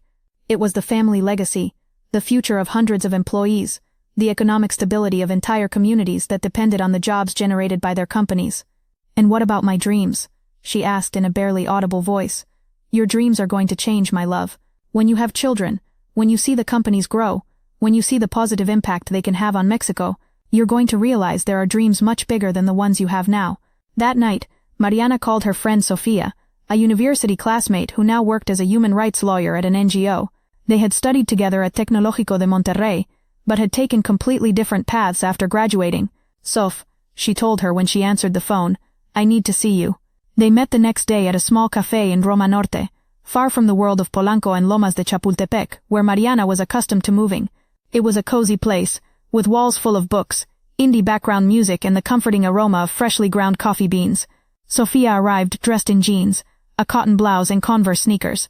Her brown hair was pulled back in a messy ponytail, and she carried a backpack full of legal documents. She looked relaxed, authentic, free. "I can't believe you're going to get married," she told her after Mariana told her the whole situation. "I mean, I know your family is traditional, but I thought you were different." "I thought so too," responded Mariana while stirring her coffee. "But everything has happened so fast. My parents are so excited. Antonio is objectively a good option. Everyone says I'm very fortunate. But what do you say? What do you feel?" Mariana remained quiet for a moment, looking through the café window toward the street where university students, bohemian artists, hurried workers heading to their jobs passed by. Real life. People who made their own decisions, who fought for their dreams, who lived without the pressure of fulfilling centennial family expectations. "I feel like I'm living someone else's life," she finally confessed, "like I'm an actress playing a role I never wanted." Sofia extended her hand and took Mariana's. Her fingers were rough from work, her nails short and without polish. Everything opposite to the perfectly manicured hands that Antonio kissed every afternoon. "Mari, you know I can help you if you need to get out of this, right? Get out." "Sof, you don't understand. It's not just my life. It's the family business. It's the jobs of thousands of people. It's my family's future. It's not your responsibility to carry all that. You weren't born to be a sacrifice on the altar of family business." But while she spoke, Mariana thought about her father working until late hours to keep the company afloat, about her mother coordinating charity work financed by family profits, about Luz Elena and all the domestic employees whose families depended on the salaries the Salazares paid them. Did she have the right to put all that at risk for her personal happiness? The engagement party was held on a Saturday night in the gardens of Club de Golf Chapultepec. It was like a dream taken from a luxury wedding magazine, white tents illuminated by thousands of golden lights, floral arrangements of imported orchids and roses, a string orchestra that interpreted classical pieces while waiters served Krug champagne and Iranian caviar canapés. Mariana arriva dorreste in un exclusive Lydia Lavin design, along the Barbie-colored dress with gold thread embroidery, the recreated pre-Hispanic patterns. She looked like a modern Aztec princess, perfect for the magazine covers that would document the event of the year. The guests were the cream of Mexican society: businessmen, politicians, heirs to centennial fortunes, European ambassadors, entertainment celebrities. Everyone had come to celebrate the union of two of the country's most powerful families. Antonio waited for her in the center of the garden, dressed in an impeccable black tuxedo, a radiant smile illuminating his face. Beside him were both families, the Salazares and the Durans, posing as if they were in an official portrait that would soon adorn the corporate offices of both companies. When Mariana approached, he took her hand and led her to the center of the dance floor. The orchestra began playing Besame Mucho, while they danced under the stars. All the guests watched them with approving smiles, taking photographs that would appear in all the country society magazines. "You're precious," Antonio whispered in her ear, while they turned to the music's rhythm. "Tonight is perfect, exactly as I had imagined it." Mariana smiled automatically, maintaining the performance, but inside she felt like she was watching the scene from outside, as if she were a spectator observing someone else's life. During dinner, Antonio stood up to give a toast. He took a champagne glass and waited for all the guests to remain silent. "Dear friends and family," he began with that confident voice he used to address board meetings. "Tonight we celebrate not only the love between Mariana and me, but also the union of two families that have contributed to Mexico's development for generations." Polite applause resonated throughout the garden. "Mariana," he continued, directing himself toward her, "you have been the missing piece in my life. You are intelligent, beautiful, elegant, and I know that together we're going to build something extraordinary. Not just a family, but a legacy that transcends time." More applause. Mariana raised her glass and smiled, fulfilling her part of the show, but when her turn came to say a few words, she felt her throat closing. She looked at all the expectant faces in front of her father smiling with pride, her mother with tears of happiness in her eyes, Antonio waiting for her to publicly confirm their engagement. She began, and her voice sounded tremulous through the microphone. "I want to thank everyone for joining us tonight. It's an honor to be here, celebrating with the people we love most." She couldn't say more. The words refused to come out. She handed the microphone to her father and headed toward one of the tables, pretending she needed to drink water. The rest of the night passed like a movie in slow motion. Dances with important guests, conversations about the wedding date, congratulations that sounded more like condolences. Each smile she forced hurt in her face muscles. Each hug felt like another chain tightening around her chest. Near midnight she managed to escape for a few minutes to the ladies' room. She looked at herself in the mirror and didn't recognize the woman who looked back at her. She was pale despite the perfect makeup. Her eyes looked empty despite the mascara's shine. Sophia appeared behind her. She had come as a courtesy guest, an old university friend who didn't really fit in that world of luxury and appearances. "Are you okay?" she asked with genuine concern. Mariana felt tears threatening to ruin her 3 hours of makeup work. "I don't know if I can do this, Soph." "Then don't do it. It's not that easy. After tonight, all of society expects me to marry him. My family has invested so much in this relationship. If I back out now, it would be a scandal that would affect everyone." Sophia took her hands and looked directly into her eyes. "Mari, listen to me carefully. Your life is yours. It doesn't belong to your family, nor to society, nor to anyone else's expectations. If you don't marry in love, if you don't marry happy, you're going to wake up every day for the next 50 years feeling like you betrayed the only person who really matters, yourself." Those words stayed resonating in her mind during the following weeks. February arrived with the pressure of planning the wedding of the century. Her mother had hired the most exclusive event organizer in Mexico, a woman named Victoria Sandoval, who had coordinated weddings of international celebrities and members of European royal families. The planning meetings were held in the main living room of the Salazar residence, converted into an operations center, where fabric samples, exotic flower catalogs, menus from world-renowned chefs, and guest lists that included names from politics, business and entertainment at an international level were displayed. "The ceremony will be at the Cathedral of Santa Veracruz," announced Victoria, while pointing to photographs of the colonial church's interior. "Then we'll have the cocktail in the gardens of Chapultepec Castle, and the reception will be in the ballroom of the Four Seasons Hotel. We've reserved the entire floor for you." Mariana sat in those meetings like a marble statue, nodding mechanically while her mother and Victoria made all the decisions. Designer wedding dress, Tiffany wedding rings, honeymoon in the Maldives. Everything perfect, everything expensive, everything empty of personal meaning. Antonio participated in the meetings with the same business attitude he applied to his business. He reviewed budgets, negotiated with suppliers, optimized logistics, For him, the wedding was another project to execute with maximum efficiency and impeccable results. One March afternoon, while reviewing banquet options, Antonio opened the leather folder and took out a legal document of several pages. "Mariana," he said casually, "I need you to review this before the wedding." She took the papers and read the heading. Prenuptial Contract and Business Administration Agreement, Duran Salazar Families. "A prenuptial contract?" and she asked, feeling her stomach contract. "It's something completely normal in marriages like ours," explained Antonio with that smile she had learned to fear. "It just stipulates some agreements about the administration of our assets and companies once we're married." Mariana began reading the document, but the legal language confused her. There were clauses about business management transfer, family asset consolidation, and unified patrimony administration. "I don't understand all this very well," she admitted. "Don't worry," responded Antonio. "It's just a formalism. My legal team took care of drafting it, thinking of what's best for both families." But something in his tone put her on alert. "Could you explain the main parts to me?" Antonio shifted slightly in his seat. "Basically, it stipulates that given that I have more experience in international business administration, I'll take operational leadership of the combined companies. You'll be a partner, of course, but the day-to-day management will be under my direction." The words hit her mind like stones. "Are you saying I'll lose control of my family's companies?" "It's not losing control, it's optimizing administration. You'll be able to focus on other important things, the family we're going to form, charity work, social events, things more appropriate for a woman of your position." Mariana felt the air thicken in the room. "Antonio, the Salazar companies have been administered by my family for 4 generations. My great-grandfather founded them. My grandfather expanded them. My father modernized them. I grew up thinking that someday I would run them." "And you will run them," he responded with condescending patience. "Just through me. I'll be your eyes and hands in daily operation. You'll maintain your position as heiress, but with the freedom of not worrying about the technical and stressful aspects of business." It was like he was explaining to a child why adults make important decisions. "I need time to think about this," she managed to say. "Of course," responded Antonio. "But remember, the wedding is in 2 months. The lawyers need time to process all the documentation." That night, Mariana locked herself in her father's study and read the complete contract. With help from a legal dictionary she found in the library, she managed to decipher the true meaning of all those elegantly written clauses. The document effectively took away operational control of the family companies from her. All assets would be consolidated under Antonio's administration. She would maintain her status as heiress and receive dividends according to the company's performance, but wouldn't have a vote in strategic decisions, couldn't initiate projects without prior approval, and any change in her participation would require her husband's consent. It was like selling her business soul in exchange for a gold and pearl necklace. The next day she looked for her father in his corporate office, located in a Santa Fe skyscraper with panoramic views toward the mountains that surround Mexico City. She found him in a meeting with his executive directors, reviewing the first quarter financial statements.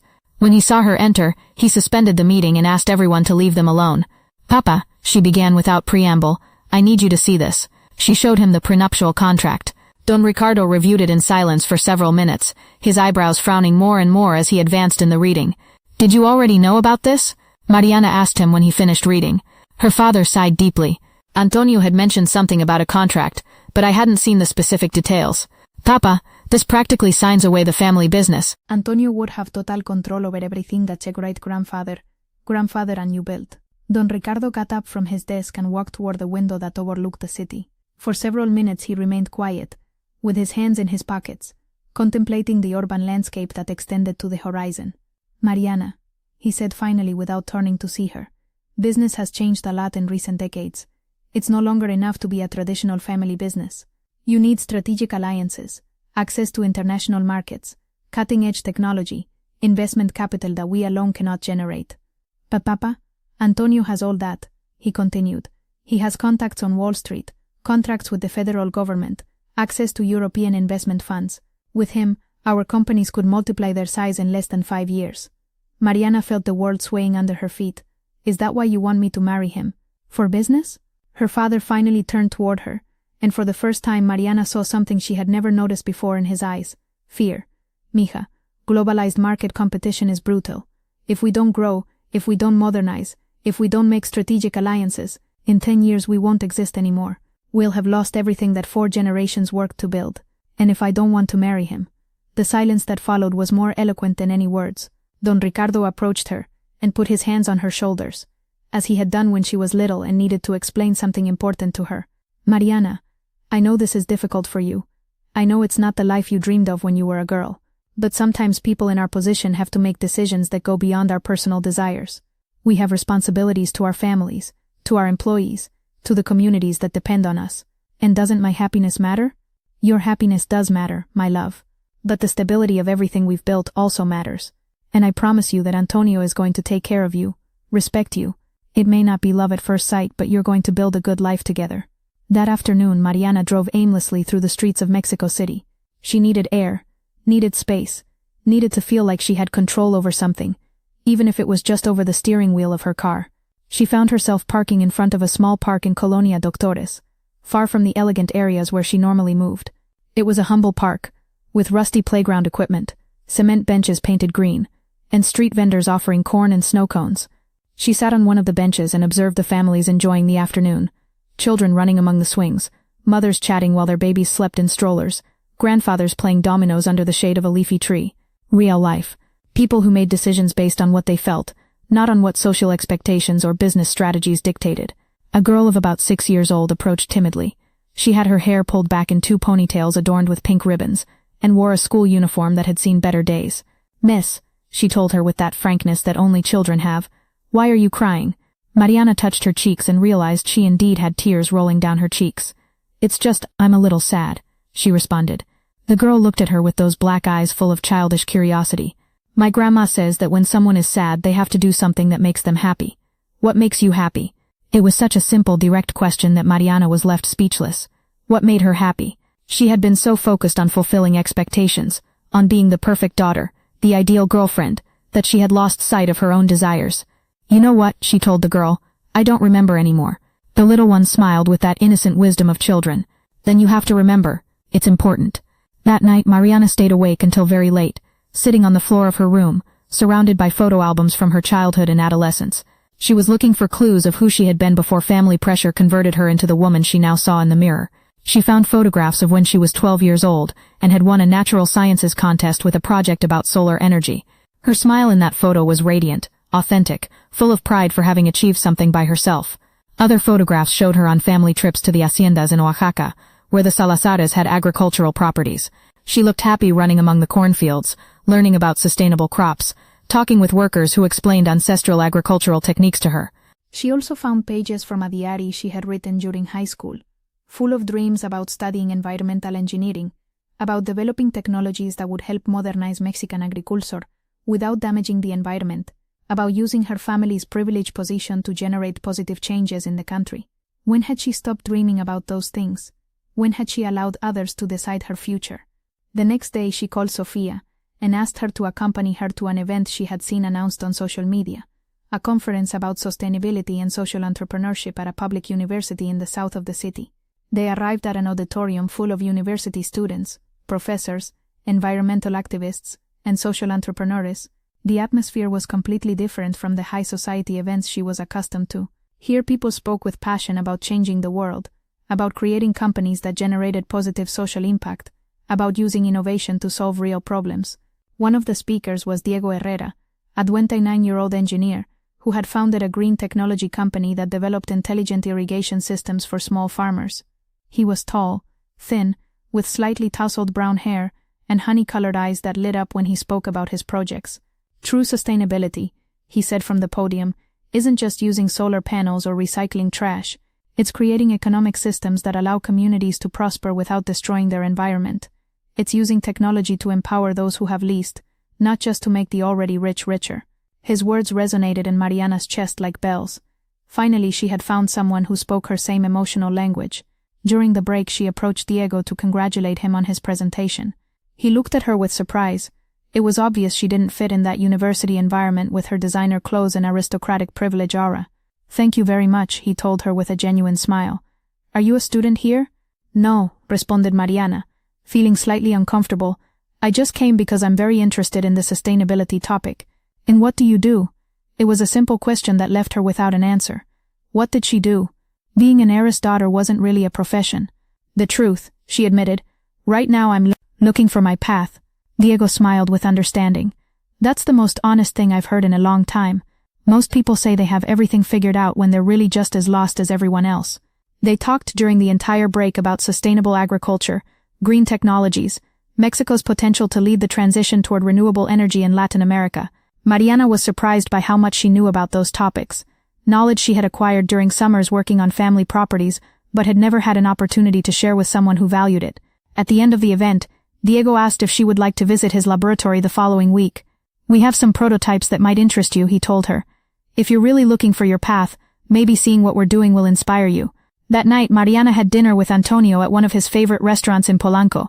He arrived straight from a meeting, dressed in an impeccable gray suit, but with dark circles that betrayed the long work hours he had been investing in closing a deal with a Texan oil company. During dinner, he told her about his plans to expand operations toward Colombia and Venezuela, taking advantage of those countries' political instability to acquire assets at reduced prices. "It's a unique opportunity," he explained while cutting his Wagyu steak. "Crisis always generates the best investment opportunities for whoever has the vision to take advantage of them." Mariana listened to him, thinking about the real people who lived those crises, about the families who lost their jobs when foreign companies bought their natural resources at bargain prices. "Don't you think we should also think about the social impact of those operations?" she asked. Antonio looked at her with that condescending expression he put on when someone without business experience tried to give opinions about business. "Mariana, positive social impact comes from the economic growth we generate. When our companies prosper, jobs are created, taxes are paid, the local economy is energized. It's the most efficient way to help society. But what about the environment, and the indigenous communities that live in those areas, and long-term sustainability? Those are valid concerns," he responded with forced patience, "but they're also secondary compared to the need to maintain business competitiveness." A company that focuses too much on environmental or social considerations ends up being less efficient than its competitors. After that dinner, Mariana definitely understood that she and Antonio not only had personality differences, but fundamental differences in their values and worldview. The following week, she visited Diego's laboratory at a public university in the south of the city. It was a modest space but full of creative energy. Students working with agricultural technology prototypes, water purification systems built with recycled materials, solar panels designed specifically for the needs of Mexican rural communities. "Everything we do here has one objective," Diego explained while showing her his projects: "solve real problems of real people.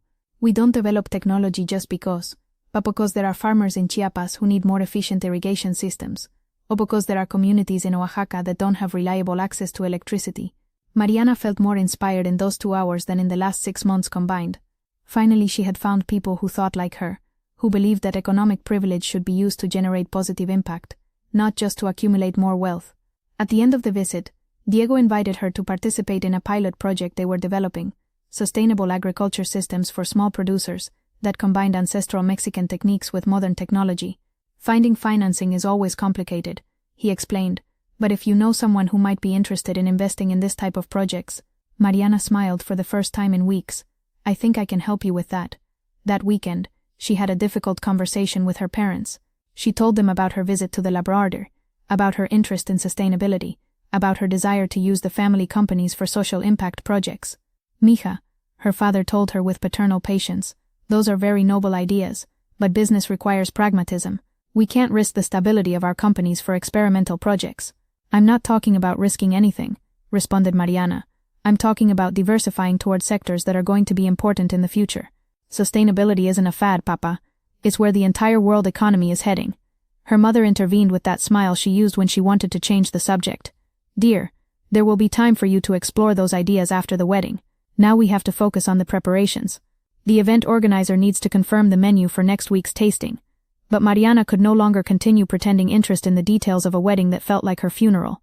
"Mom, I have to tell you something important. I'm not sure I want to marry Antonio." The silence that followed was deafening. Her parents looked at each other with an expression of alarm she had never seen before.